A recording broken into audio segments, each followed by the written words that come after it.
Buongiorno, everyone. Okay, so I'm going to try to get through these vlogs. This is my fleur-de-lis power band. Fleur-de-lis. I picked this up the St. Elmo's Plaza at the Chautauqua Institute in Jamestown, New York, where the home of the Athenaeum where I stayed 9 years ago. And I picked this up inside the very building where the author of St. Elmo's Fire wrote the entire book that the movie was based on. We'll get into this in that video log. That's not this video log, but see, this is mine, okay? All right, now. Okay, so subject title of this vlog. This is the 7th one today. Okay. I know, hair looking all crazy. Oh, let's get over it. Oh, boy, no. Oh, geez, it's uneven. Oh, gosh. Oh, sticking up there. Oh, man. Really? Okay. So anyway, living in New York City, New York. It was 1999. It was 2000. It was late 1999. And I was living there with my girlfriend at the time. And I got a job as a personal assistant to the director of the director of financial services for Metropolitan Life Insurance, MetLife, in the MetLife building right across from Madison Square Garden and Penn Station and the Hotel Penn. And so I'm asleep and it's like 2 or 3 o'clock in the morning and I have to wake up to catch the MTA train from where I was living at the time on DeKalb Street in Brooklyn by the Pratt Institute College that was attended by the co-starring actress Deborah, forget her last name, of the Warriors movie, who then ended up becoming one of the sisters in the ABC television sitcom Too Close for Comfort. I remember I used to walk throughout the grounds of the Pratt Institute alone and ponder how I was going to conquer all of my enemies and how I was going to conquer all this delusion and deflection and denial and insanity everywhere, and how I would become so big I would just overarch over the entire DMV region, the US, and the whole planet. And here I am now. Okay. So, yeah, pretty deep, because I had these lofty thoughts even at that age when I was walking around the campus of the Pratt Institute, of the Pratt College there in Brooklyn. Okay, now, so I get a phone call. We're living in a group house. And I pick up the phone and I go, hello? And it was out of nowhere. It was the son. It was the son of the, at the time, headmaster of the St. Albans Episcopal Church School for Boys that's located on the grounds of the U.S. National Cathedral on Wisconsin Avenue Northwest in my city, the District of Columbia. And that very all-boys school on the grounds of the U.S. National Cathedral has 16 of their graduates that became presidents of the U.S. and who sat in the Oval Office and served inside of 1600 Pennsylvania Avenue Northwest, STRADA, D.C. 16 of their graduates became presidents of this country from this one high school that's on the grounds of the National Cathedral. Now,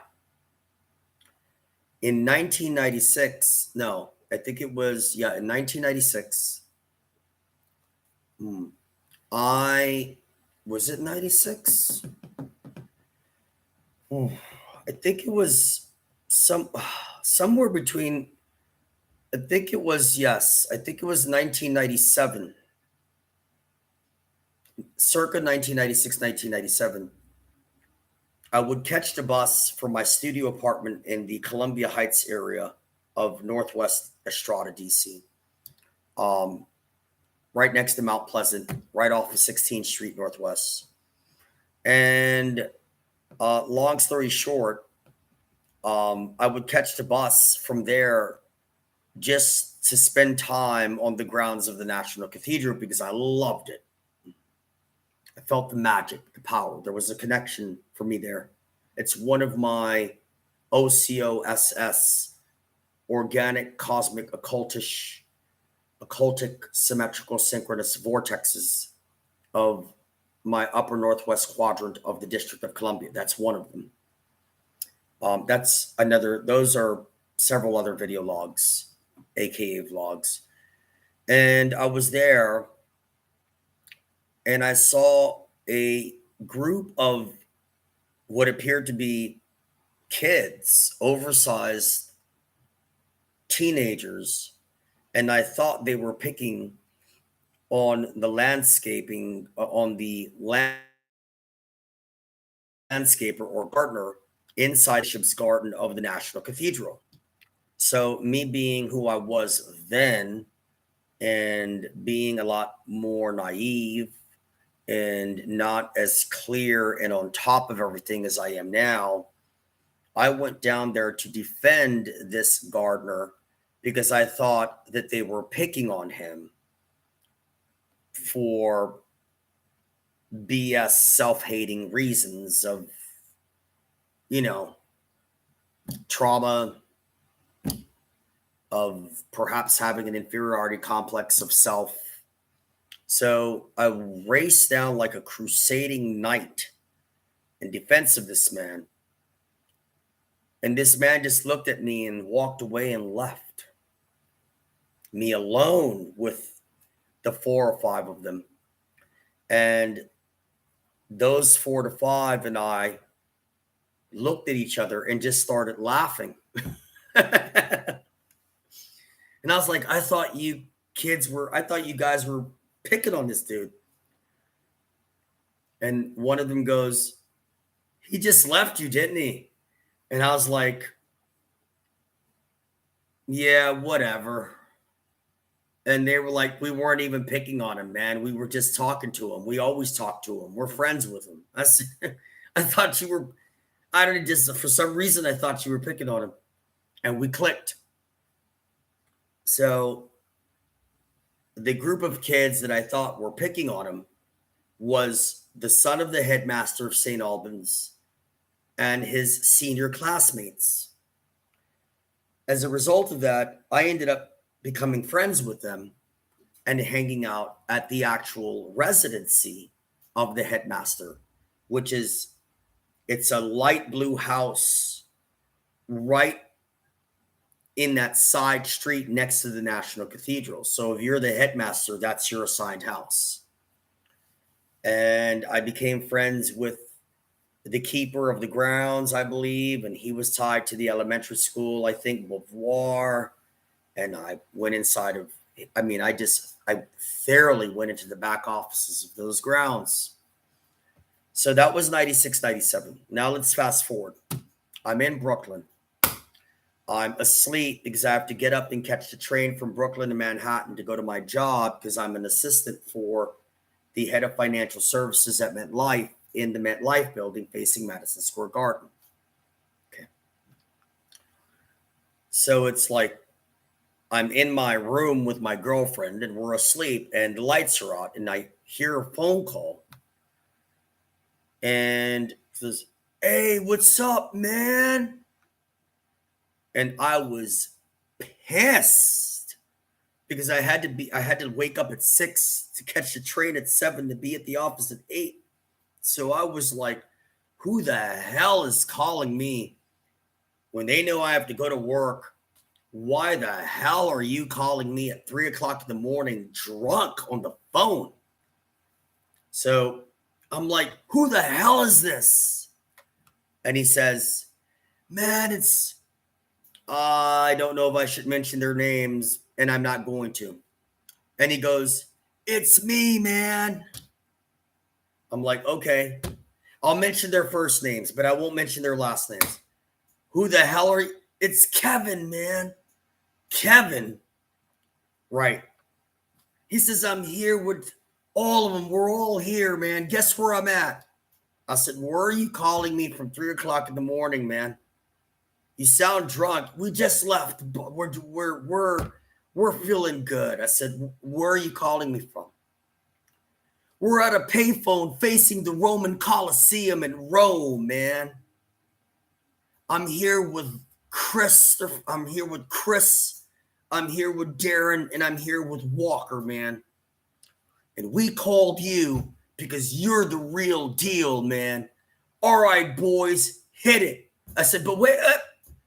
So before I could say anything, I hear all of them go chant my last name in uniformity and harmony. They shouted out loud, Estrada, Estrada, Estrada, Estrada, Estrada, Estrada, Estrada.